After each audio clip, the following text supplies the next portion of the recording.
Buying a house is really simple if you follow these 3 steps. Step 1, spend some time to save up some money. Yeah, that might seem obvious. And of course, there are some loan programs that do offer 0% down and potentially cover your closing costs.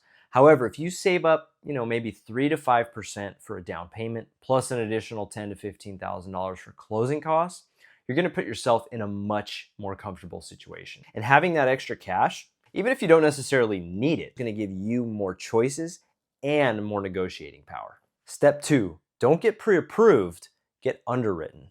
Generally, when you get your offer accepted, then you begin the process of going through underwriting to make sure that the lender has everything they need to feel confident issuing you money. But a lot of buyers don't know you can actually go through most of this underwriting process before you go into contract. So that means when you're in the thick of it, the stressful situation of dealing with inspections, appraisals, all these other things, you don't have to worry about nearly as many steps, and you can feel confident knowing that your loan is likely going to get approved. Your offer is going to look even stronger when you can present to the seller that you've already gone through most of the loan process. There's a very low likelihood that anything's going to go wrong. Making sure the buyer can actually get the loan to buy the house is one of the biggest hurdles of the entire escrow process. So limiting that risk is a huge benefit to any seller.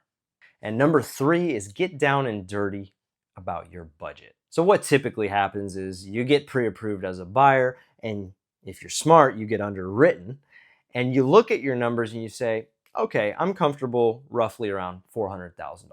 What ends up happening is as they start to look at these homes and they see the different features, like a 4th bedroom they could use for an office, or maybe a pool in the backyard, they start to really value these things differently from a financial perspective.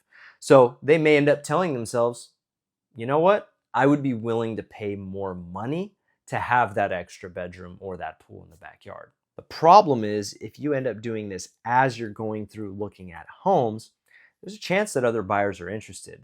And if other buyers are interested, it means you need to act faster. But of course, when you have to act faster and you're not certain on that decision yet, it's going to cause you more stress. You're going to feel anxiety. You're going to feel like you're being pressured into buying this house. It's not going to be a good experience at all. So if you can really sit down and have that heart-to-heart with yourself or your partner and really dig through and talk about, okay, you know what? If the house had that room for a pool table or the extra 4th bedroom we could use as an office, that would be worth it to us to pay a little bit extra. And here's roughly what that's going to look like. Then you don't have to deal with it in the heat of the moment when there's another buyer or two threatening to swoop in and steal it from you. Stick to those 3 rules and it's going to make your home buying process a lot easier.